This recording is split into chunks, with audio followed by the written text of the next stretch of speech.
Hello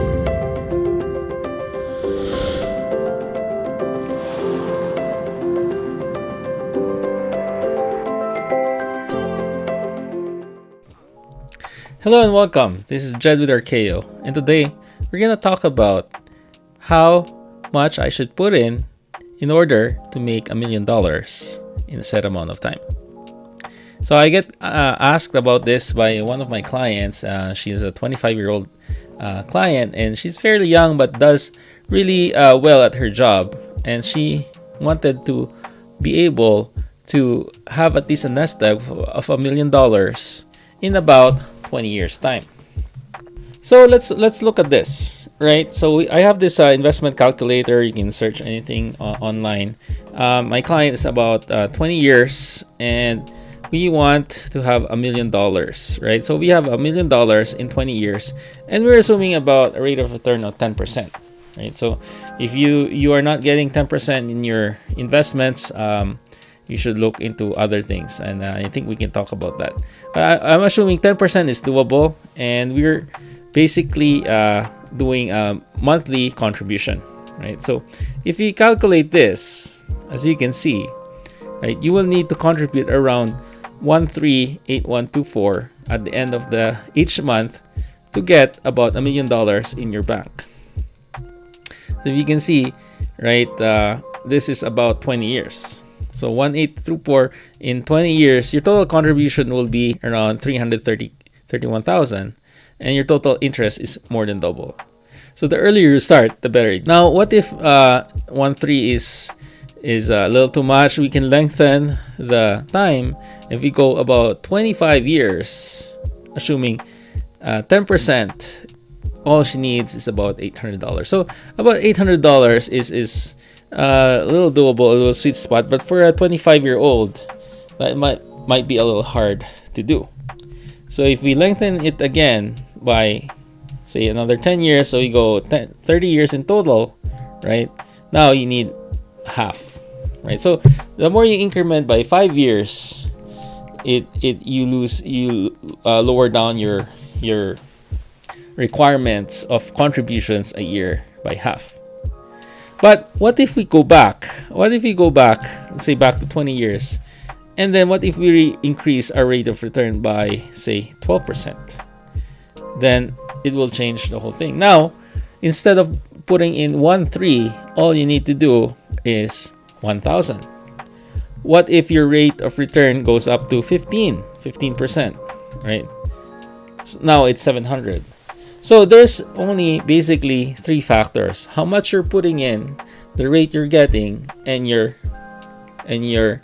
time horizon, right? So the earlier you start, the better it gets. The more you put in, the better it is, and the more rate of return you get, the better it is for yourself as well, right? But what if there's one strategy that can pretty much enhance or fast track anything you're doing today, right? And that strategy you can get by using something that's called whole life insurance. For example, right, if you're basically doing about 1,000 a month, a 25-year-old female, right, at 1,000 a month, you're putting in around 12,000 a year, right? So instead of putting it directly into a fund that makes you that certain amount, what if you put it in here through first, and then you can leverage after 1 year the total amount you get, the cash value you get after 1 year. So let's say after 2 years, you have 19,000. So what if you leverage 8,000, put it in the fund that does 10%? The money here will keep on growing, right? After 5 years, you have 54,000. You leverage this, you put into that fund. So instead of putting, say, 1,000 a month there, you're basically putting it here first and then putting it there right after, right? So let's say instead of doing it at the end of the day, you put in, say you put in about 8,000 for the first year at 15 years at 8%. Oh, sorry, at 10%, right? And then you have to increment this, you know, each time. How do I do this? You put in 8,000. What if you put in 10,000? Right. Okay. So what we're doing is we're combining both, and we're assuming that you're putting your money through a whole life insurance policy first, and we're assuming that this person is age 25, a Jane Doe, right? So 10,000 a month. After 1 year, she gets a cash value of 8,000. So let's say we put this 8,000 into an investment, right? And we put it here for 8,000, and then we do it for the next 20 years. And of course, each year, right, the cash value were right. So we put in 8,000 the first year, then we put in this much, and then now you can add on for more cash value. So we're assuming, let's say we didn't pay off that loan, but we were able to put in more here. So at 8,000 now, the next time you can put in up to 19,000, but we're only putting in 10, right? The third year, you have about up to 30,000 that you can leverage later and put it more towards your investment, but you're only gonna put in 20. So that's what's happening. What if we're increasing our contributions by 25%? So we're gonna start at 8,000, which is what happened in the first year, and then we're increasing it by 25%, which is actually less than what we can get from here, because this one's actually increasing by a lot, right? So if you look here, we started at 8, right? We started at 8. You got 10% interest, so your end balance of your savings or your investments at 8,800.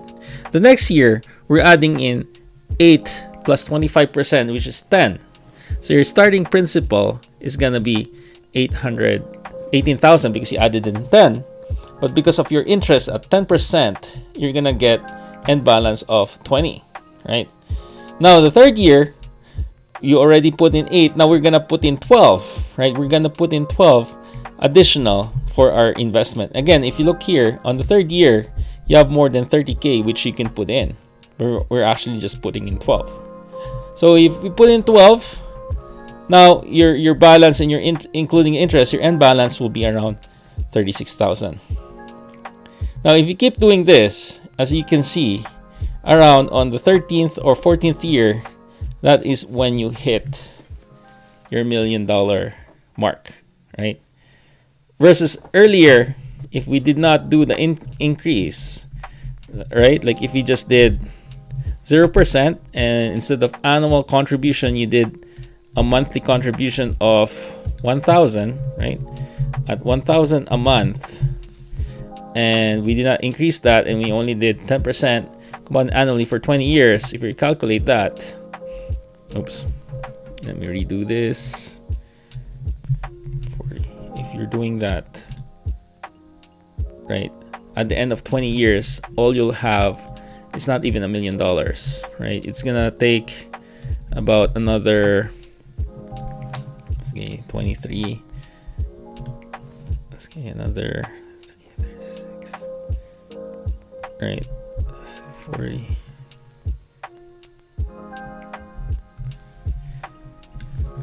It's gonna take about 23 years to hit the $1 million, right? So you basically shaved about 10 years just by employing one extra step, right? So your leverage factor basically you multiplied, your money multiplied way faster.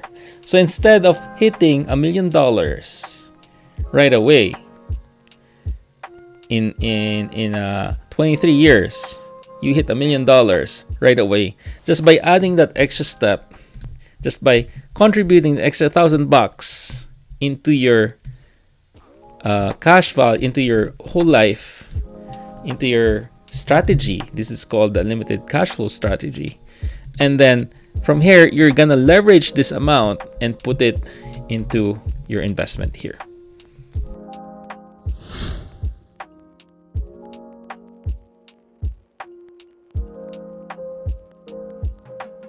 So again, I hope this wasn't too confusing, And if you really understood what I was trying to say, at the end of the day, just by adding one extra step, you're able to reach your goals faster by employing our strategy. If you want to learn more, please try and we can talk about it. You can contact me, or you can book me. You can see our webpage, and you can call me. Aside from that, I hope this provided an extra value for you and made it more enticing for you to save and invest. The earlier you start, the better it is. Thank you very much, and have a good day.